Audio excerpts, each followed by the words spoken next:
You didn't know there'd be math on a Monday morning, did you? I had no idea. That's a terrible question.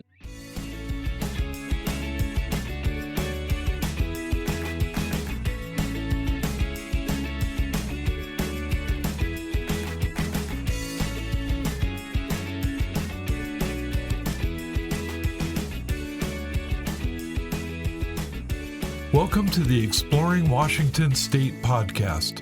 Here's your host, Scott Cowan. Welcome back to this episode of the Exploring Washington State podcast. My guest today is Phillippe Bishop with Alpine Fire Cider.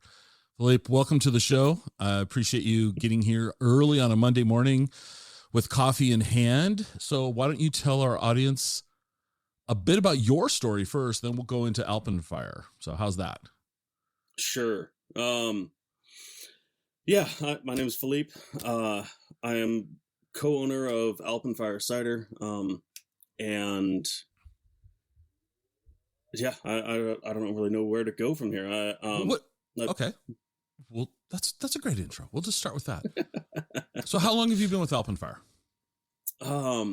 Let's see. We started planting our trees back in 2003, and I was there for walking in front of the tractor and tossing giant boulders out of our glacial till soil at that point.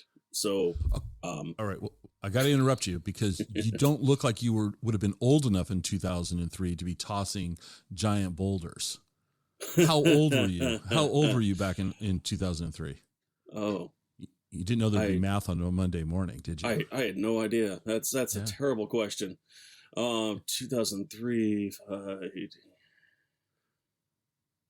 was probably 23, 22, something like that. You look much younger. Oh. You look much younger. Okay. So I guess you could throw giant boulders back then. Okay. All right. Teasing. I was in much better shape then. I don't think I could do it now. So back in 2003, you started planting trees. When did Alpine Fire Cider, was that when you guys opened for business, or when did, because you guys are one of the earlier cider makers in Washington State, and we'll get to that. Yeah, we'll get to that. But so when did you guys officially open? Roughly, it was kind of a multi-year process. Trees went in the ground first. We then started experimenting. We officially opened to the public in like 2007, 2008, somewhere in there. Okay. It just takes years to get trees going, you know. Sure. And we went that route instead of kind of just buying juice and that route. So your co-owner, the other owners are? My parents, Bear and Nancy. Okay. And they kind of have, I mean, publicly, they kind of, their introduction to cider is relatively interesting. Yeah. I mean, it was a long time kind of a interest of theirs.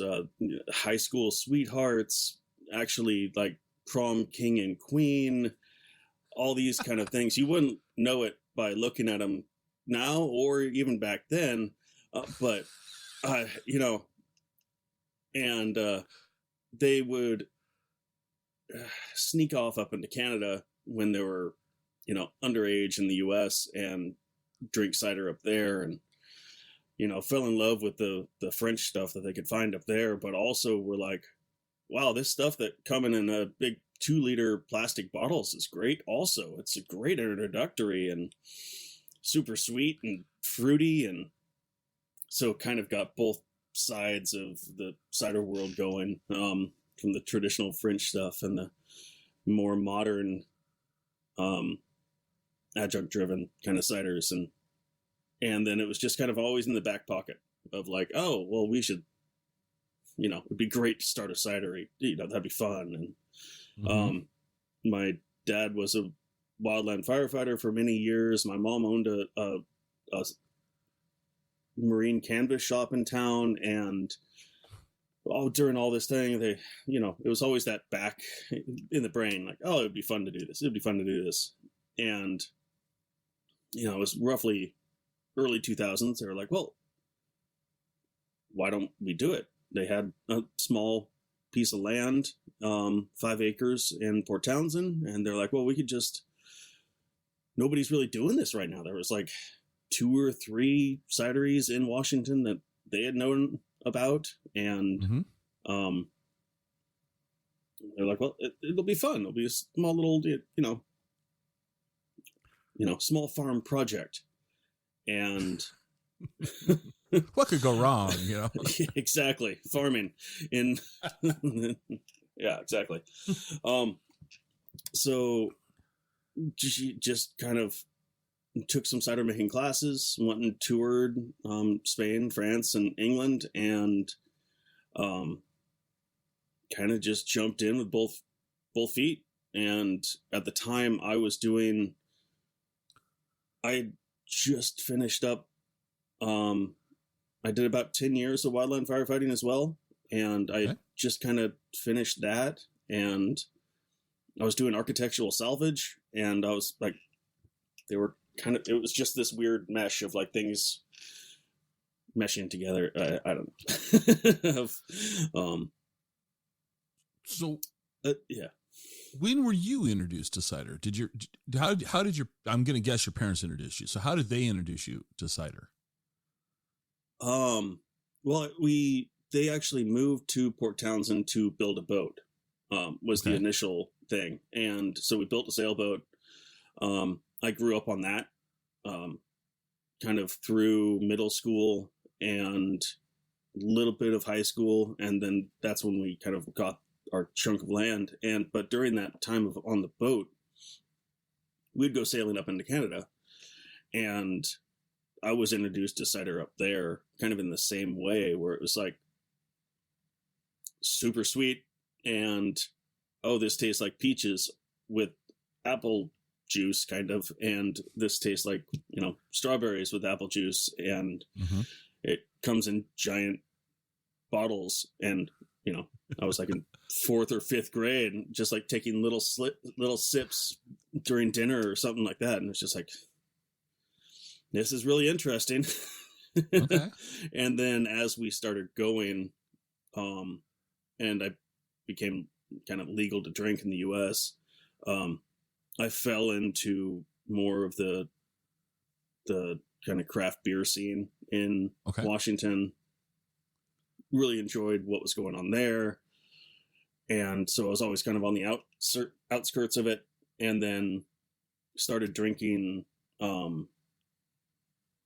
ciders imported specifically from like the UK. And that's where it really got me hooked. Was this heavy bittersweet quality of leather and tannins, and farmhouse just funky. And it was just like, this is such a unique drink. And there's nothing like it in the US. And as we started to release ciders, it was like, oh, this is where we're getting the influence from, is these kind of producers from the UK and like France, where it's heavy tannin driven, not so much acid driven like you see currently in the US. But yeah, I don't know. That's kind of where I came into it, and ended up working for a beer distributor for a couple of years, helping them with their cider portfolio and doing warehouse stuff and sales calls and kind of learning that side of it. And then just kind of was like, well, we need a lot more help on the sales side. So I just went back to self-distribution, and have been doing that since about 2013, 14, 15, something like that. Every year is blending together. I don't know. It all blurs together. And then we had COVID in, and we don't know where we are. Okay. Yeah. It's somewhere in the 2030s, right? Is that where we are? Yeah, exactly. And it's Monday in 2030. Yeah. Perfect. Where did my life go? Let's go back to when you decided you were going to plant trees on this parcel. What type of apples did you plant initially, and has that changed through the years, or did you get it right the first time?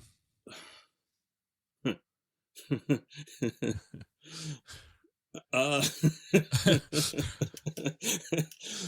um, well, it was a lot of a trial and error in tasting of like single varietals and going, oh,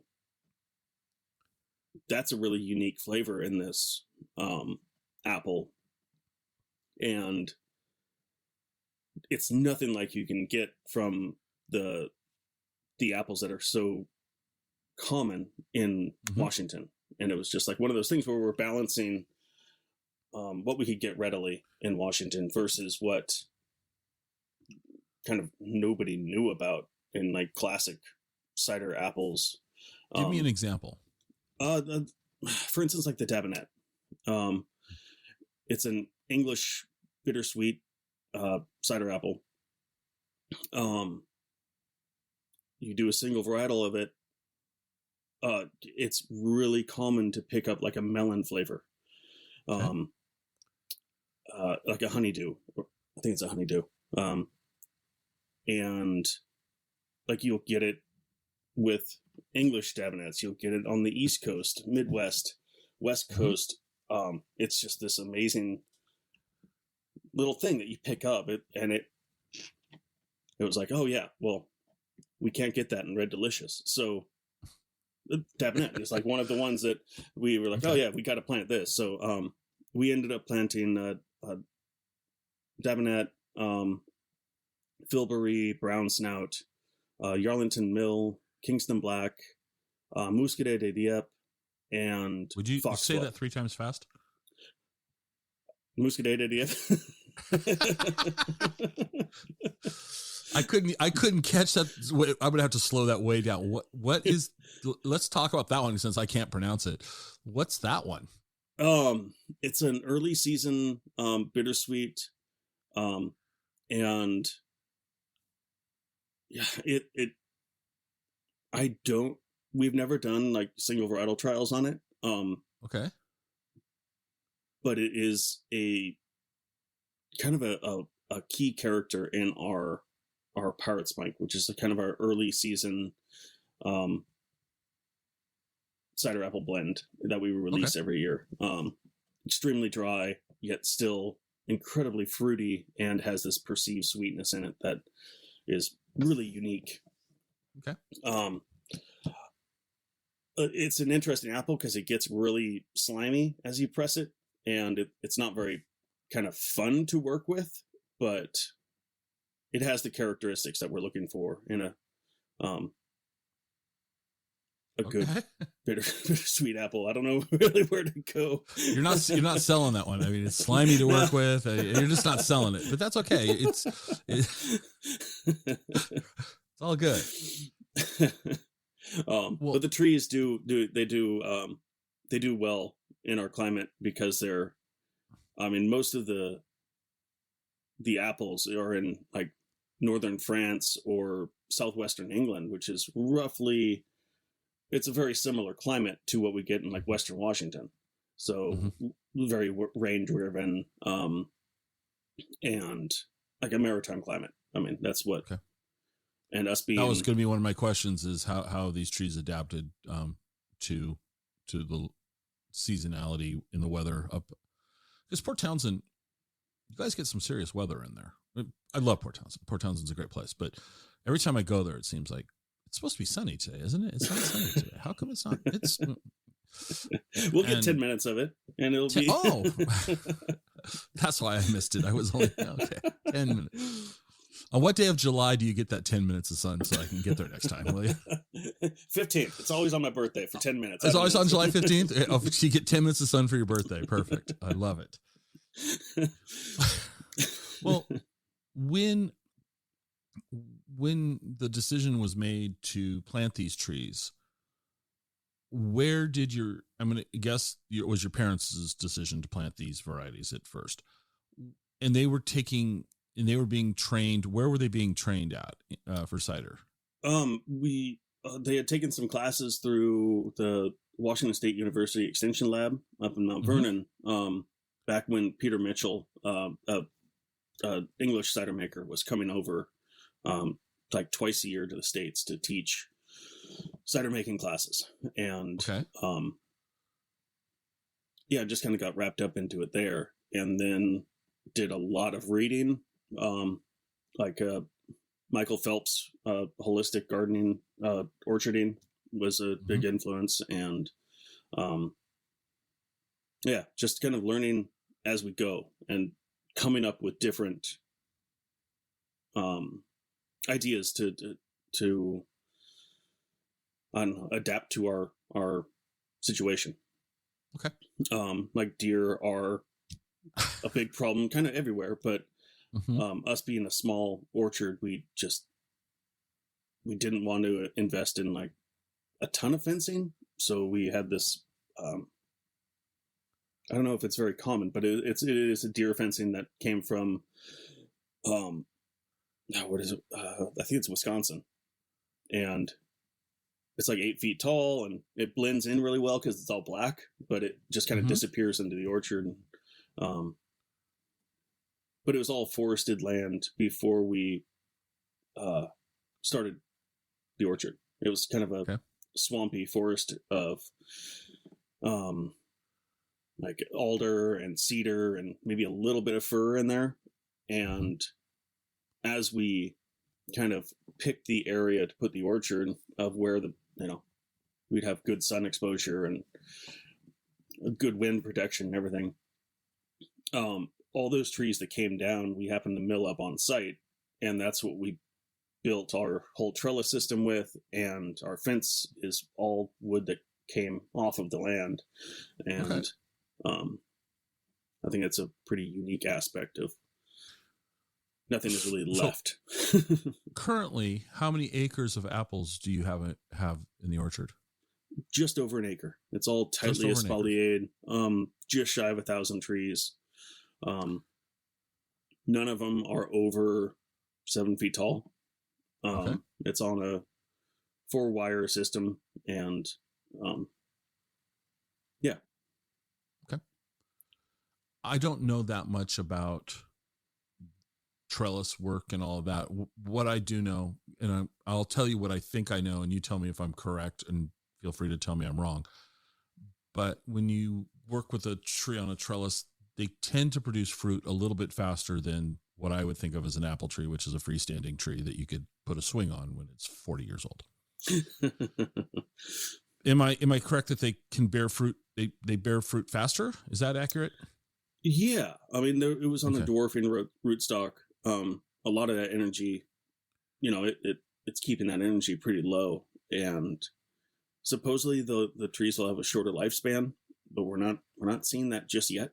Okay, that was my next question, or my next belief is that the trellis trees don't have the lifespan that a traditional tree does, but you're not seeing that. Yeah, I mean, okay.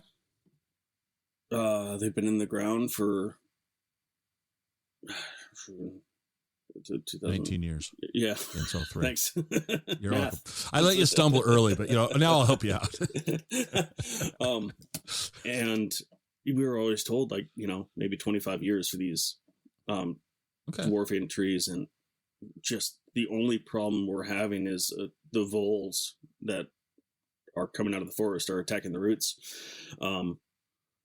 And the trees are still producing like crazy.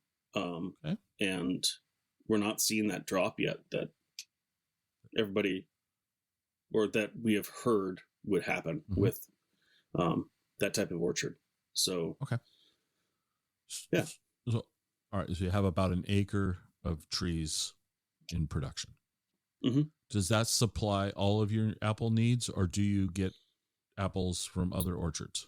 We definitely get apples from other orchards. It supplies, depending on the year, it can supply anywhere from 50 to 60% of our total production, which is still under 6,000 gallons a year. And we work with Rainshine Orchards down in south end of Willamette Valley, who provide us with our red flesh apple. Early red flesh, Hidden Rose, Mountain Rose, all are this apple. So it's kind of a multi-named Okay. thing. We also work with heirloom orchards in Hood River and Lazy J orchards in neighboring us out in Port Angeles, kind of in between Sequim and Port Angeles. Okay. He's been the one that we've worked with the longest, and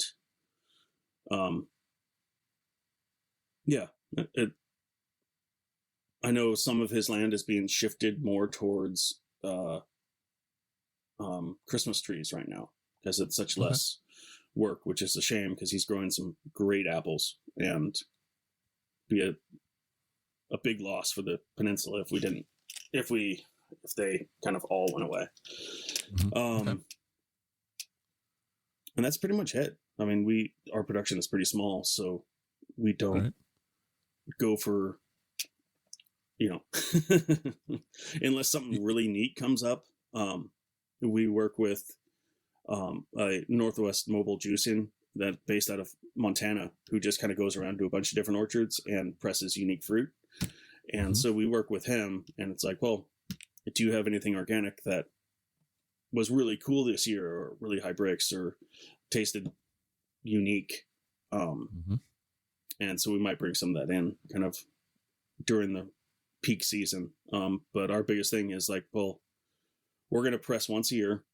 And once those apples are done, we aren't bringing in anything out of cold storage. We aren't going to do all that because we feel the quality isn't there once it's, it's kind of left the tree. And it's kind of, we're more harvest driven than anything else. So, okay. When pondering which direction we're going, when you planted the trees, was the intention to be organic from the beginning? Or it was? Okay. What was the rationalization to go organic? Just the state of the American food system. I mean, everything is moving more towards, commodity and just not necessarily healthy for people. And we found that, even through all of its flaws, the National Organic Program, the NOP, is has a good mission,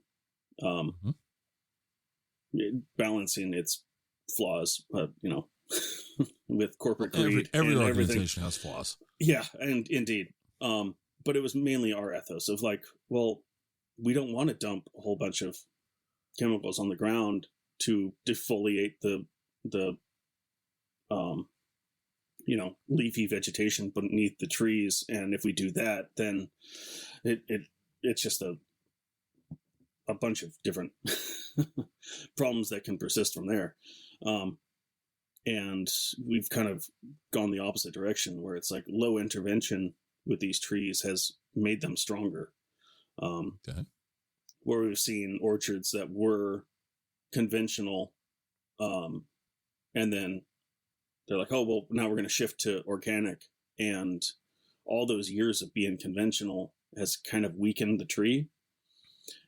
And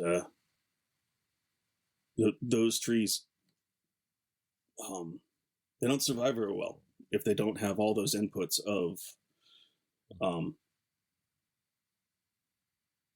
high nutrients in the soil. And just all the things now they need all that to protect themselves, instead of something like our process where it's like, we use fire as a as a pest prevention. Like 2 or 3 times a year, we come out and literally burn under our trees, and that kind of keeps down the leafy weeds and stuff that can damage the tree. We also found that our soil is so wet that it actually steams the underneath of our leaves, and we'll see like all of these bugs and everything dropping from the underside of our leaves, and we'll have birds flying in right behind the tractor that is burning them, and it's just a smorgasbord of cooked bugs for them. Cooked bugs. And So then they immediately clean up all that, like right after us, and it's more of we're working with the ecological system than trying to fight it.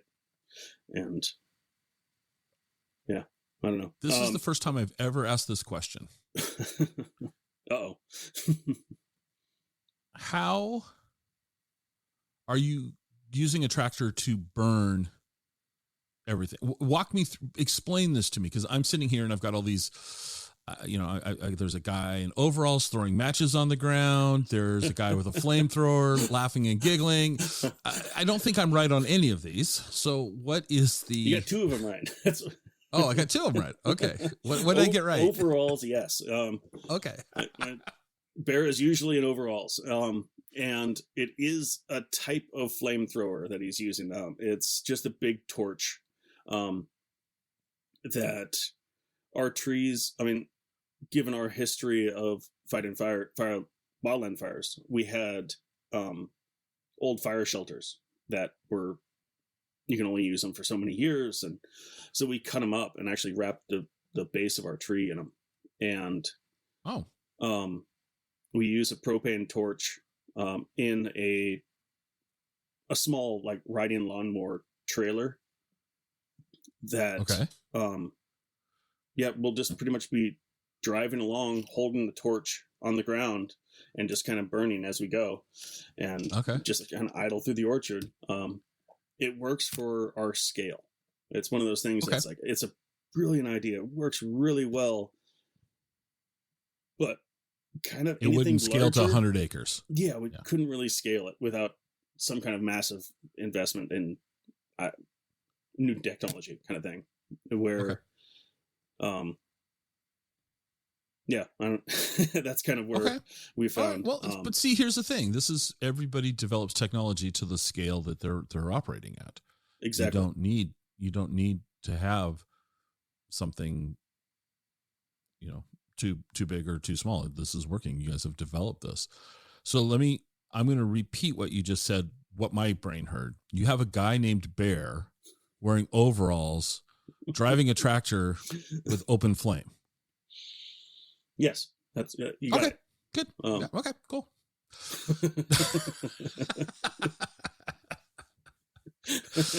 You're like, why am I talking to this guy? That's okay. Nailed it on the first try. Jeez, go think. We usually do it like 2 to 3 times a year, and it works great. I mean, okay, there we go. Yeah, we don't. Let's go. Okay, let's go back in time to the first year when you guys started your first year of production with that, making cider. All right. What was that? What do you remember the first year to be like? Not much, honestly.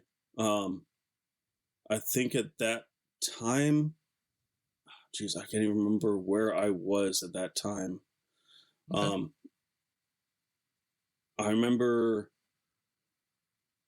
lots of carboys and lots of just kind of tasting things, and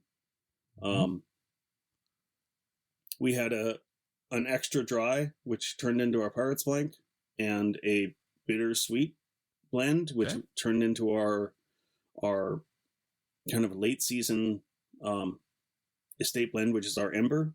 And I can't remember a whole lot, honestly. All right. Well, you mentioned early season and late season a couple of times. Yes. In your opinion, describe the differences between the early season cider and a late season cider. So freshness. So think like our Ember. One of the descriptors I like to use in it is, it's more of a mind picture, or a picture in your mind of walking through an orchard, say in December, like early December, when all the apples have fallen to the ground, and it's you're nose is permeated with that smell of overripe apple. Okay. And that's kind of what that cider reminds me of, is like a very late season, like overripe, well ripened apple with a big tannic backbone, and just a touch of sweetness. While our early season, which would be more of our Pirates Plank, is going to be, it's going to be lighter on the palate, and like the acids are different. It's going to be a little higher acid. I wouldn't say it's high acid by any means, but it just slightly different, because most kind of early season apples like the Kingston Black are typically really well balanced. So they have good tannins, good sugars, and good acids, like higher acids, than like the late season, which is good tannins, good sugars, and lower acids. Okay. And yeah, it's a different experience. Okay. It's hard to describe it that way. All right. But so your first year, basically, the Pirates Plank came out of the first year's experiments, if you will. Okay. Definitely. How did you come up with the name Pirates Plank? It was a whiskey. Originally, we're going to be called the Whiskey Plank, and because it being Port Townsend, wooden boat, like Mecca, the Whiskey Plank is kind of the last plank you put on a wooden vessel. But the TTB didn't like that as a name on our labels. It saying whiskey, the Tax Trade Bureau. And the governing body for kind of labels, and all right, there's very strict things you can say on labels that and that just didn't go that didn't get past the censors, if you will. Yeah, right. Because it said whiskey, and it was like, well, there's nothing to do with whiskey in this beverage, right. And you can't say whiskey because the whiskey lobby might come after you, all just silly little things. And, gotcha. And so, yeah, we kind of stuck with a plank, and it was just kind of like, oh, well, it's a Pirates Plank, because it kind of, everybody, and it had the tagline of it'll rob you of your misconceptions. And because everybody's conception of, or everybody's idea of cider, even today, is like, oh, well, it's sweet. It's that fall kind of drink thing that it's just like, it's the side dish to a main dish kind of thing. Right. And we're like, no, that isn't what cider is historically across the world. Here's our Pirates Plank. It has great depth to it. It's a really unique drink. It can, anybody that likes a farmhouse saison or something like that would really dig this cider. And so yeah, it just kind of came with that tagline of like, no, try this. You want something dry? Try this. This will rob you of your misconceptions. It's definitely come back to bite me a couple times, where at festivals somebody will walk up and go, oh, I want something dry. I'm like, okay, just pour it. I've literally had somebody it goes in their mouth and immediately came right back, hits my face. What? Pre-COVID time, it was a lot safer back then. Safer. And and she was just like, oh, I'm so sorry. What was that? That it just like hit my tongue so weird. And I wasn't expecting it to be kind of that dry. Was that dry? And I was just like, hey, try it. I poured her another cider that wasn't nearly as dry, and she was like, oh, that's perfect. And I was like, yeah, that's like a medium sweet. But Sure. So, yeah, the kind of misconception of dryness is something that we're still struggling with as an industry, but yeah. So, well, let's pause there for a second, because most of your portfolio is, quote unquote, air quotes here, dry, right? Most. Yeah, I mean, most. Okay. It's not super sweet, not, so how did you go about educating the market that this beverage, this complex dry beverage, is not like some treetop apple juice that you're accustomed to, no offense to treetop apple juice, but I mean, it has its place.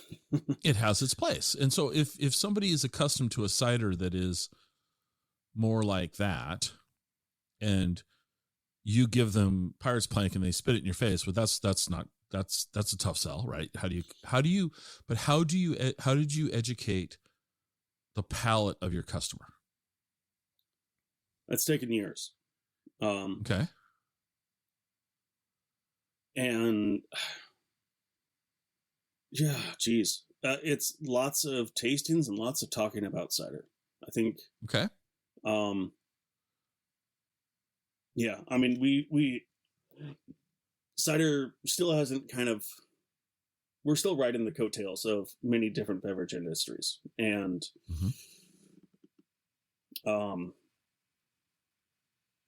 which we don't need to be. We're a very unique beverage that needs its own designation, but yeah, it just took lots of, I hate to say it took lots of time acting like it's over, because I feel like every 7 years it's pretty much starting over.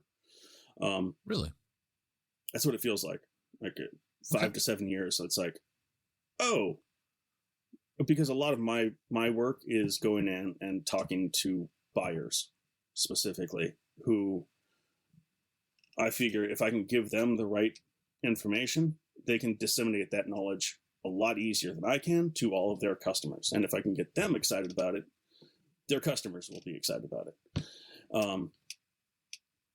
And every 5 to 7 years, I've seen a big flip in the industry. And it's like everybody that I worked on or had worked with is like, oh yeah, I'm moving on to something else. And, or it takes a global pandemic like COVID. that definitely caused one too. But yeah, it was just lots of like going in and talking to people and just going, listening to them and going, what are you tasting? Okay. I understand that. And it's like, no, it doesn't have Brett in it. That's it. You might get that as, from this type of, sure. And, just kind of listening to people and, just going, yeah, you might pick up some cheese in there. That's the, quintessential kind of bittersweet character is it's like a blue cheeseness, I guess. You could definitely pick that up. And yeah, just like educating them and going, that's correct. That's what you want. It doesn't have to be just the latest trendy flavor. These are all flavors coming directly from an apple. And it's like, here, why don't you try it with this chunk of cheese or,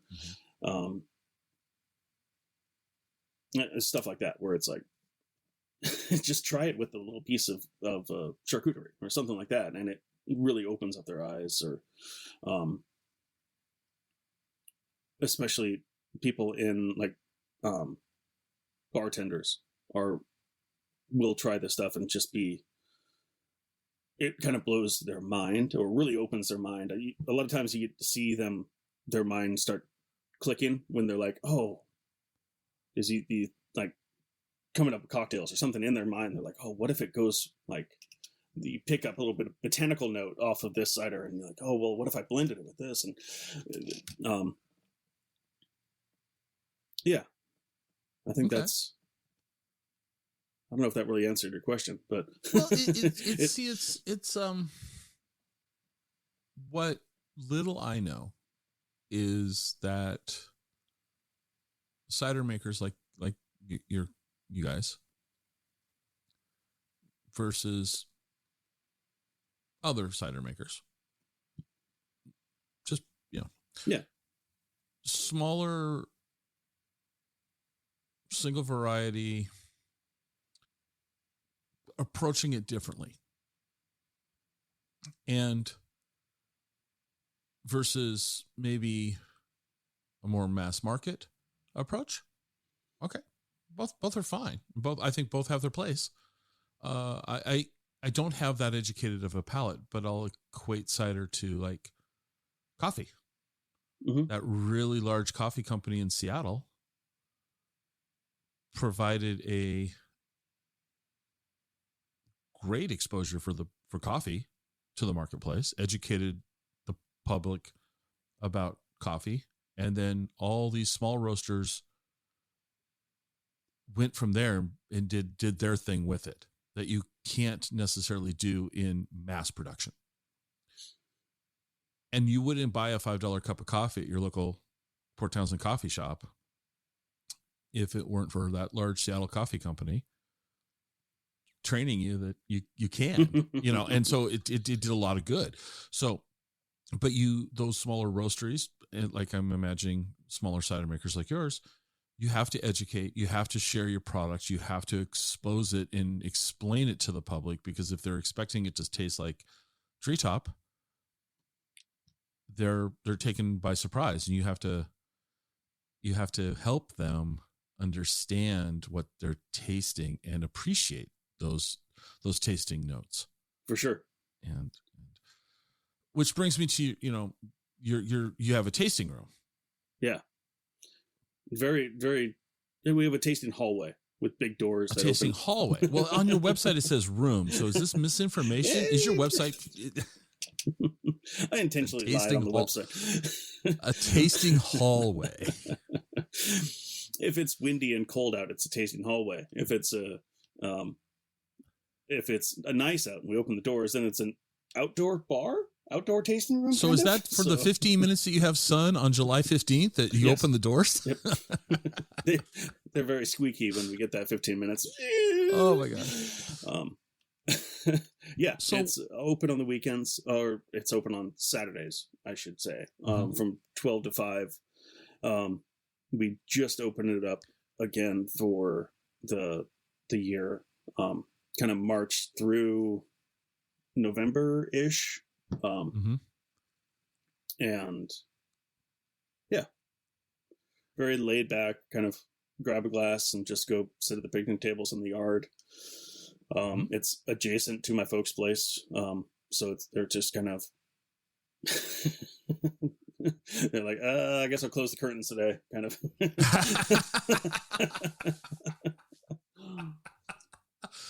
Oh, okay. All right. Is it Saturday again? Huh. Oh my gosh. But yeah, that's how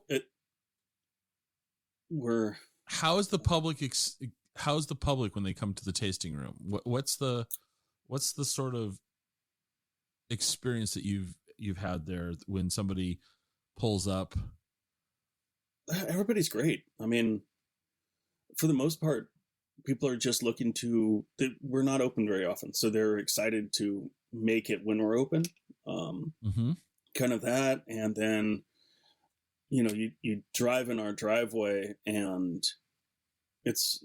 our cider house is a big, large structure, all made of wood, really nicely laid out. And it's like my folks' place is a log cabin. So you're driving in, you see the orchard to one side, you see this log cabin here, and this big wooden production facility, and the tasting room doors swung wide open, and for that 15 minutes. Yeah, and or it's raining and they just have to run in, and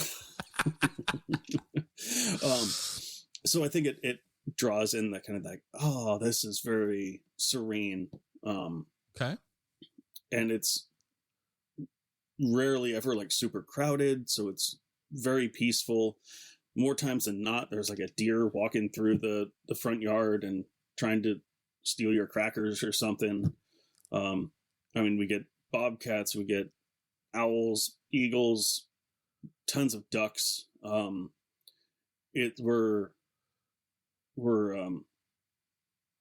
geez, what is it called? Yeah, it's just kind of a nature preserve. Okay. Right. So unfortunately, it's not super dog friendly, but we'll just ask people to kind of keep the pups in the car. Yeah, it's very, very serene. I think that's the best descriptor that I can have of our place. Okay. And how long has the tasting room been? Oh, I mean, when did you guys start the tasting room? Where I'm going with this line of questioning is, how did you start selling your product at retail? What was the initial and our tasting room, I think it was maybe 2009 ish. Okay. And we, at that same time, we were like trying to do farmers markets and we were just like spitballing, just throwing everything out there and seeing what kind of stuck. Because by that time there was like, I want to say maybe a dozen cideries that had started up in Washington, and we were all kind of getting together and like, trying to figure out how to grow this industry. And it was all very communal feeling. And so we were all just kind of spitballing and working off of each other. Like Whole Foods was very responsive and brought in a whole bunch of local ciders.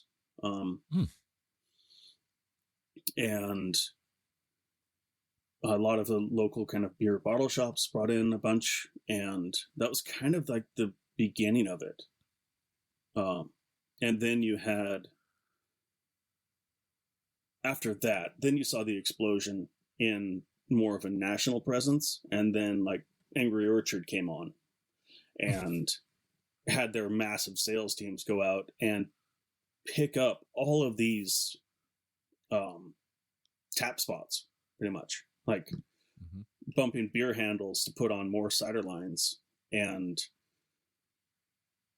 that's what really like kind of saw a big pivot in the market. And it was like, it was amazing. Like that's kind of pushed it to that next level where we were all just like, what are we doing? And we need to get some shelf spots and, chasing this minuscule amount of space that we were all given. And then having a behemoth come in and just like force every bar from a dive to like high quality eating establishment. Now everybody is familiar with cider, and we've all now kind of bumped Angry Orchard back off, and it's all shifting a lot more towards like local producers, at least in Washington is what I'm seeing. And we're really lucky, especially in Washington, to have most places have adapted to up to like 2 or 3 of their draft lines to cider. And they'll have like a high-end cider line like us, where our kegs are pretty expensive, to a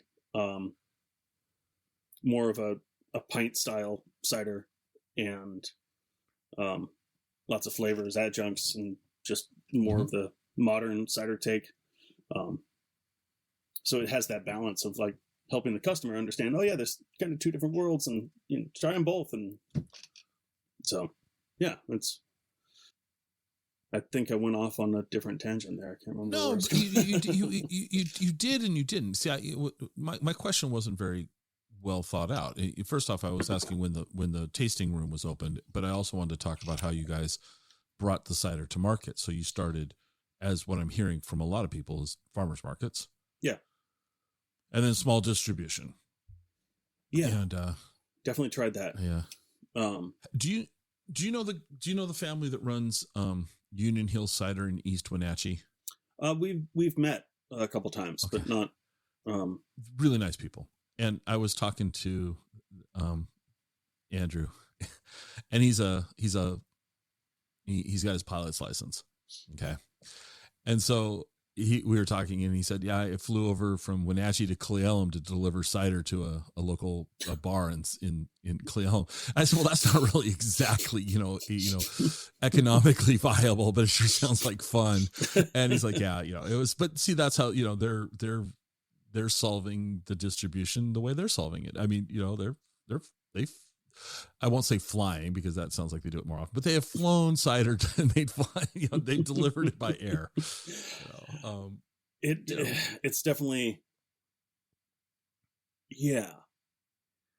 Especially when you're small, it's like every account that you work with is, you view it as something special. So there's been times where I'm like, because all of our draft is stored out in Port Townsend. So I'm like scheduling trips going out there and then driving back and then delivering on this side of in Seattle. And it's like, go out there, pick up what I thought was everything, driving back, get on the ferry, coming back. And I'm like, oh, I forgot that order. Turn around, get back on the ferry, drive back out, do that trip over and again. And it's just like, I can't, I don't want to mess these people up because I'm not getting them their order, because they can just as easily go to some distributor, and because we're self-distributed. So it's just like, yeah, they can just as easily, call up one of their reps who will have it there in no time, but they have chosen to go with self-distribution, which is always a risk. And yeah. Okay. So you physically are based in the Seattle area? Yeah. Okay. That's where I live, and then back. So one of the things that was confusing on the website was you guys were doing deliveries in Seattle, and I'm like, oh yeah, that's me. So I'm out on the peninsula once a week, and okay, and then I'm out on the road, kind of delivering, a couple times a week. So at the time that we're recording this in late April of 2022. Where are some places that your ciders are available to the public in Washington? Not many. Let's see. You down in Tacoma, you'll get like Tacoma Boys, Peaks and Pints, and like Incline Cider House, kind of working our way up. You get like Slowboat Tavern over in Hillman City. You get, like some, in West Seattle, you get like Best of Hands Brewing, you get, Beverage Place Pub, Good Society Brewing, and then Capitol Hill, you get like Capitol Cider, and, Leschi, you get like Leschi Market, and, now I'm thinking on the east side, you get like Redmond Whole Foods and Kirkland Whole Foods, Whole Foods Roosevelt. Yeah, I'm just kind of bouncing around here. Right. Do you do anything east of the Cascades? No, we don't. Not right now. I do. Okay.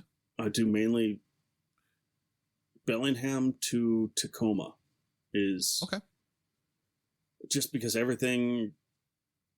It's that shift. It's that thing that I brought up earlier, where it's every couple of years, a buyer will move on, and for a company like us, where we're at that upper end of the spectrum, a new buyer coming on, unless they have a relationship with either me or our brand personally, they will most likely axe the highest costing thing to make it. It's like, oh yeah, we got rid of the high cost stuff, so we're gonna okay. Definitely seen that with some grocery stores too, where it's like, oh, new buyers, or oh, we got to make room for more seltzer, so we're gonna axe the high end stuff, and it's like, oh, great. Well, no. When we talked on the phone before we sat down to record this, I'm wondering if you couldn't maybe swap out your hot piss and vinegar for. Sorry, we got to talk about that. That was. I'm just wondering, if they want to cut the high cost, can you swap? Can you sell that to them? That was a one-off. Okay, so all kidding aside, yes, let's please recap that story for me and for the audience this time, because that was really funny, and I know we'll enjoy this. Oh, absolutely. Being in Port Townsend, we had the opportunity to take part in possibly one of the best tasting experiences anybody could have in the brewing world. It's called Strange Brew Fest out in Port Townsend, kind of early February every year, pre-COVID, and it's a wild ride. Like anything goes here. Don't expect your normal IPAs. Don't expect your just a barrel aged stout. Don't expect the unexpected. I think that's what the Strange Brew Fest is all about, and it's just all about like community, and just growing that beer community. Years ago, I can't even remember what year it was. Yeah, we were just trying to come up with some fun things, and we were making vinegar at the time, and we were like, oh well, we can do this. What about doing like a spicy shrub thing, and serving it warm, and we could call it hot piss and vinegar, and that's what we did. We brought a crock pot in. See, I can say Muscadet d'Adiep, but I can't say crock pot. Can't say crock pot. And so we're just like, oh well, yeah, let's do the hot piss and vinegar, and we can do. I think we called it. What did we call it? ISIS at the time. I probably wasn't the best name, but it was like, is it cider? And it was a whole bunch. It was a cider that tasted like hot tamales, and I mean, it was weird. It tasted exactly like hot tamales. It super strange. And so we were like serving these two ciders side by side, and yeah, definitely got some really weird responses from the hot piss and vinegar. But nobody spit it in your face. It's true, but I didn't serve for the whole night, so maybe. Okay, maybe. And hot tamales did extremely well. I mean, the lines for these beverages were insane, and I ended up going home a little early. Like I think it was like 11 or something like that. And I think pouring went on to 1. I can't remember. Again, years ago. Right. Brain fog. And so the folks that were pouring for us call us at really early in the morning, and they're like, hey, we just got like second or third place at People's Choice, and it was all about how many tickets we had brought in. And to my knowledge, we're still the only non-beer person that has ever brought home the medal from Strange Brew Fest. And it was from that year of hot piss and vinegar and hot tamales. So I guess there was something about it, about those two then. So needless to say, I don't see those on your shopping cart on your website. I'm not seeing those available. Those were very, very special one-off releases that I have intentionally left off our website. All right. Well, let's talk about. Okay. This is gonna be a tough question, and there's no wrong answer, by the way. 42. No, done. We can drop the mic. We're done. What's your personal favorite of Alpenfire cider? Depends on what I'm doing. Okay. Or what I'm eating. Okay. Geez. So, Easter, I made like a small ham for my family and I, and just, something fun. But afterwards, of course, there's leftover ham. Made like a ham sandwich and had our dabinette with that ham sandwich. And it was fantastic. Okay. One of those kind of things where it's just like, it's simple food, goes really well with these kind of rustic ciders. And, but if I'm just like cracking a bottle, it's most likely our Pirate's Plank. Okay. It's kind of my go-to. It's our flagship cider. And yeah, it's just super dry. It yet still like fruity, and it has great like leather qualities to it. It's got a touch of salinity, that being where we are, like we're I want to say 250 feet above sea level, and pretty much right on the bluff of overlooking Discovery Bay. So we have a lot of that kind of fog rolling in, maritime influence. It's kind of permeated the soil. It shows up like that saltiness shows up in our ciders, and it's really fun to taste. Okay. So, yeah, I think those, it really just depends on what I'm doing. Okay. What's another good food pairing? What else? When we talk about, cider and pairing it with food. So let's say I invite myself over, and you say, all right, I'm going to sit down with Scott. Since he invited himself over, I'm going to show him what's what. What would you pair with, say, your Northern Spy? Northern Spy. That one's it's mineral driven. I'm trying to think what. We already got Dabinate with the ham sandwich. Yeah. sounds just fine to me. Yeah. I'm just trying to remember what I had. Well, let me approach it a different way. I'm going to throw out some food choices. You give me a pairing. Okay? Okay, Northern Spy. Mm-hmm.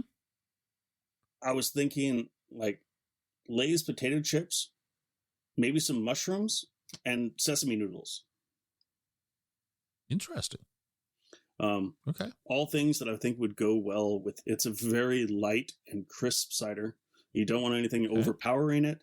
I think that the saltiness of the Lay's, the earthiness of the mushrooms, and just that kind of umami flavor of the noodles, all would be very complementary to the Northern Spy. I think that's. Okay. What do you have that would hold up, say, against a steak, or not against? That's it's not. But what would be a good, I would do something a little more bold.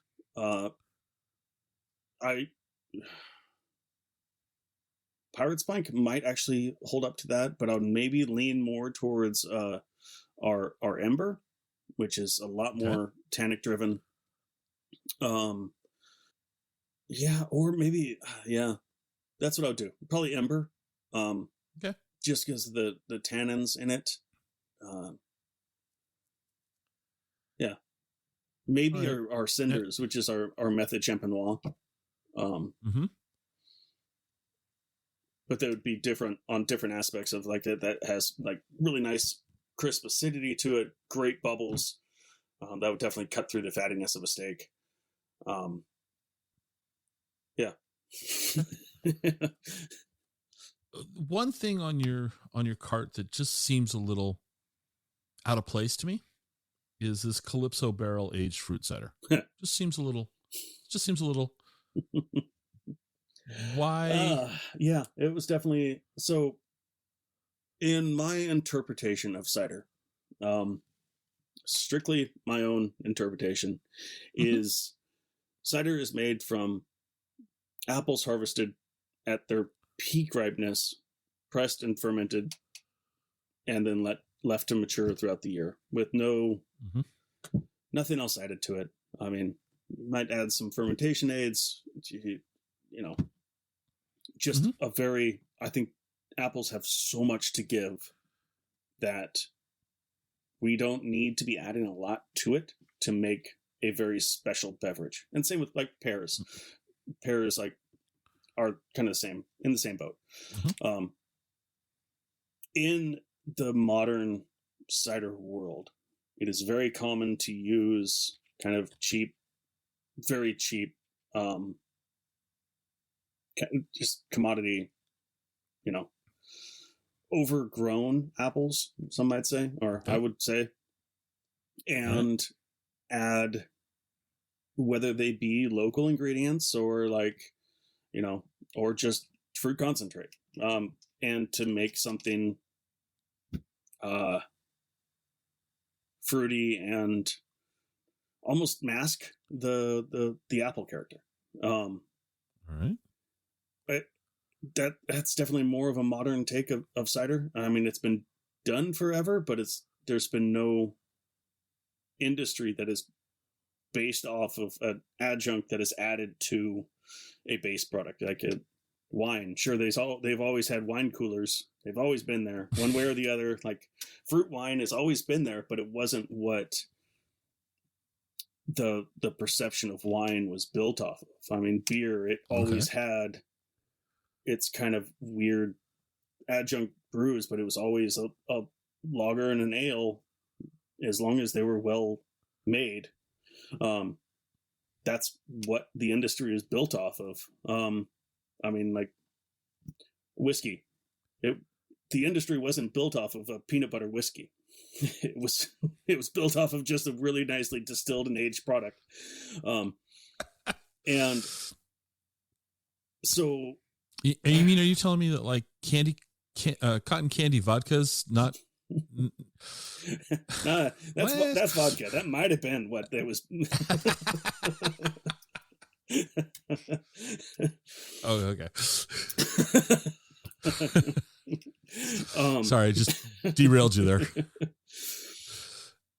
Yeah, in my interpretation, I think to build an industry, you start with the most basic ingredients, and so that's been our interpretation of cider making. Is like, hey, if people really want to drink and enjoy cider, they should drink and enjoy the base product of cider, and that is the apples, not hibiscus, habanero, huckleberry. That's a cocktail. That's not necessarily what cider is in my eyes. But it is what's driving our current market. It is hands down. It's what's selling. It's like majority of the volume is that kind of innovative. I'm going to put big quotations around that word, innovative, and it's what's pushing the market. And we're like, well, we have to do something to stay relevant. And my wife really liked blackberries, still does. I mean, sure. And I was like, well, we were trying to think of something that would be kind of hand in hand, a shadow of Pirate's Mike, and we were trying to think of another one to be ocean themed in our labeling. And we're like, well, we can do something like Calypso came up. And it's like, yeah, that works with the name. So we were thinking blackberries because being in the Northwest, they're easy to get. And we typically use like pippins, like Newtown pippins in them. And that's very commonly grown, nice heirloom apple. And we're like, well, it'd be fun to do something with barrels and just see how it goes. And I just happened to run into the folks from Bull Run Distilling down in Portland as we were kind of coming up with this cider, and they were just releasing their barrel aged rum at the time. And it was just like kind of serendipity. Talked to them. They were like, "Oh yeah, we don't really deal with the home brewers." And I was like, "No. Here's my card. I'm with the cidery." And they're like, "Oh yeah, come on down. We'll hook you up with some barrels." And so we just kind of did that, and it's definitely one of our. It's within our top 3 selling ciders. Like, okay. It's just won, what is it? I think Cider Craft, it just won like a double gold or something. Okay. Last year, it was featured for 4 months, 3 months at Canless Restaurant. And so it's I don't know. It's one of those, I love to hate it. Okay. But that's fair. I deliver more of that cider than I do. I mean, it's pretty close with like Pirate's Plank. They're both in 500 mil, and they move pretty similarly. Okay. But it's amazing how well it moves, and I do a lot of work promoting Pirate's Plank, and I do no work promoting that other cider. Gotcha. So well, let's shift some gears here real quick. So when you're not delivering or forgetting and having to go back, you know, and when you're, you know, what do you drink when you're not drinking cider? Usually beer. Like, okay. It depends again what I'm doing. I typically have like a Pilsner, some kind of craft Pilsner in my fridge,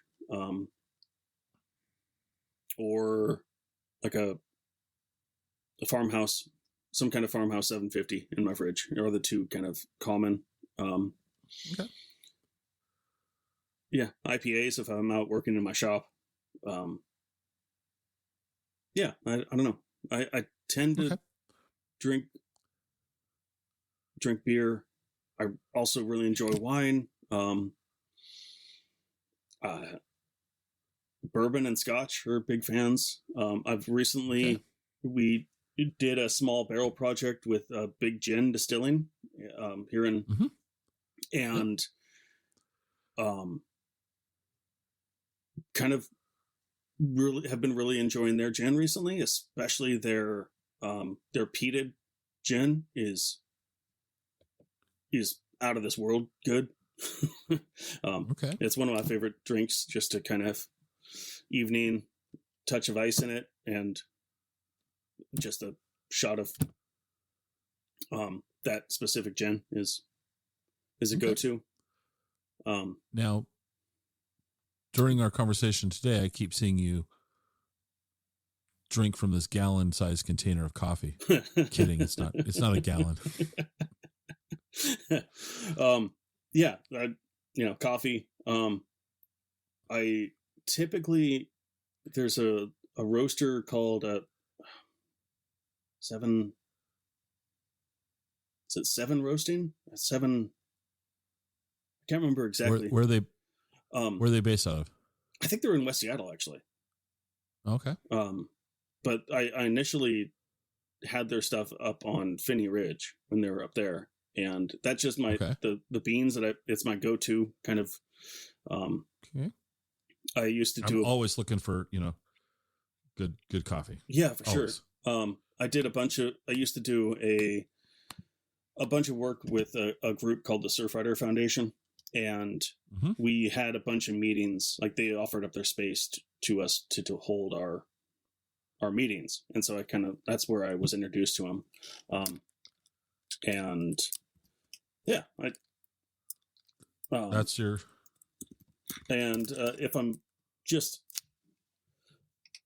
Okay, so yeah, that's their 7 coffee roasters is kind of my go-to for my 7 coffee roasters. My beans when I'm at home. If I'm going out and just grabbing a cup on the road, I usually swing by like Cafe Ladro or Lighthouse, depending on where I am. Solid. And solid. Yeah. Okay. Or 7-Eleven. So when you're not drinking 7-Eleven? Yeah. Well, you're keeping it with a theme. 7-Eleven. Okay. Well, I can respect that, and especially if you tell me you're putting in the, 3 of those packets of, artificial creamer to add some character. It's like that, the old graveyard when you go to like a fountain sodas, you just get all the creamers and just dump them all in, like one of each flavor, and just top it off. It's like, great. God. Oh. That may be the most disgusting thing I've heard. That may be the most disgusting thing I've heard on this show so far. Oh my God. That's awful. And I tip my cap. So when you're not doing cider, what do you like to do for fun? What do you and the family like to do for fun and excitement? Oh boy. I've got a 9-year-old and a 3-year-old, and they keep us running.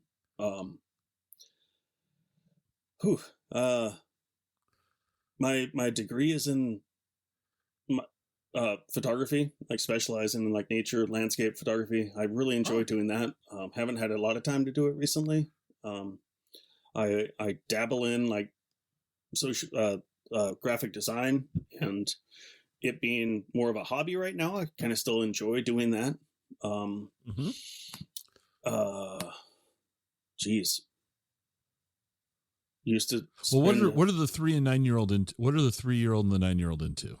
What's fun for them? Actually, I'm just getting all of our bikes tuned up for the summer. Okay. Just yeah, got my old bike all tuned up. Got my daughter is like in between bikes, so I'm trying to move her up into a bigger bike and move my son to her old bike, and it's like they're both at that stage where their feet could barely touch the larger pedals. So it's like, right. All right, perfect timing. Gotcha. But looking forward to doing some bike rides this summer. All right. And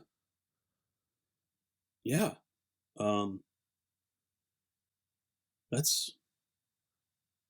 You stay really busy. Enjoy being out in the woods away from people.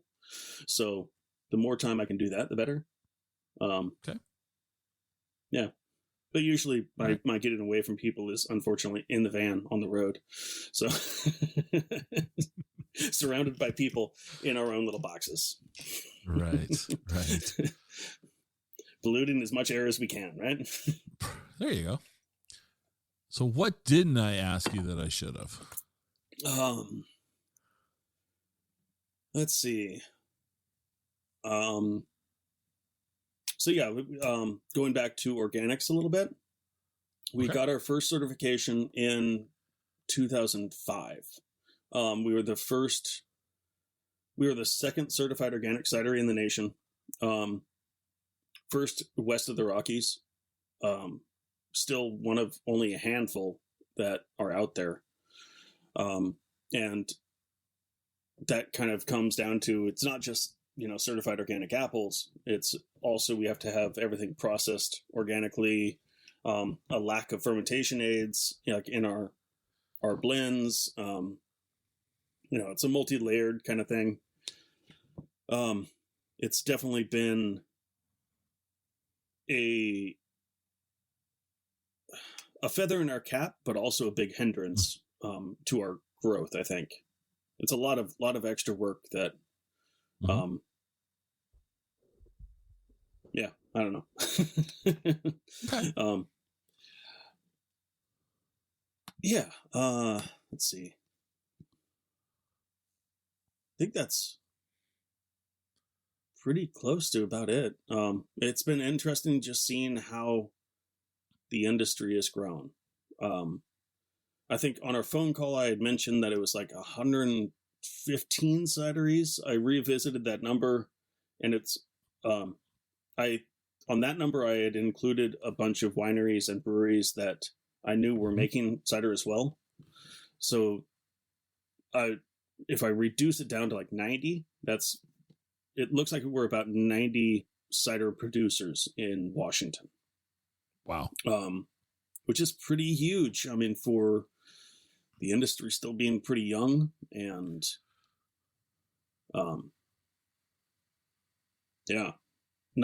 we're not talked about a whole lot, which is kind of weird. Like in the, the food and wine and the all that kind of magazines, they seem to forget about our side of the industry and prefer to talk about seltzers for some reason. Yeah. Well, where can people find out more about Alpenfire online? Let's see. Our website, alpenfirecider.com is okay. I try to keep it updated as much as possible. Next up would be probably our Instagram, which is, again, just search Alpenfire Cider. We're on Facebook, we're on Twitter, but they aren't updated super regularly. It's kind of just my folks and I, and neither of us really like doing it. We'll occasionally toss on some stories or some pictures, but it's like, when you're working, you just kind of are focused on working instead of going, oh, I should take a picture of this. And then. Right. Yeah. That's isn't that the challenge of all small businesses is, I didn't realize I needed to keep my entire career, Instagram ready. Yeah. and constantly be, photo documenting me living my best life. Yeah. I didn't realize people wanted to know that. I figure so. But I think our big news is we are planning a tasting room in Seattle, and just something small and just kind of easy to manage, and just give people a little bit easier chance to find us. Not trying to put you on the spot, but when is that? How far out in the horizon is that? Probably early next year is what. Okay. I mean, I was going to try to get it done by this year, but with what I've heard about how, getting everything cleared with the city and, building anything right now, a build out would probably set me back quite a bit. So I'm guessing early next year is what I'm okay. Fingers crossed, shooting for. Probably South End, West Seattle, Soto, Hillman City, maybe Burien, somewhere, Columbia City, something like that. And good neighborhood feel. Gotcha. Okay. Yeah, that's very good. Well, I will wrap this up by saying thank you for taking the time to sit with me today and talk about Alpenfire and hot piss and vinegar. I just never thought I would be talking about that, or mixing all the creamers together. I mean, we've really covered the gamut of topics here today. Hey, it's innovative. Innovative. Innovative. But again, thank you for taking the time, and I'm looking forward to keeping an eye on you guys and seeing I'm looking forward to seeing this tasting room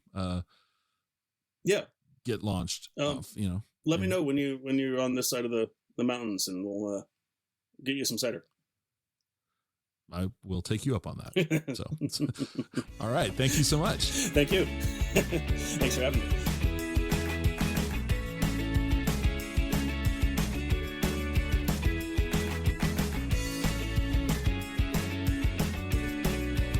Join us next time for another episode of the Exploring Washington State podcast.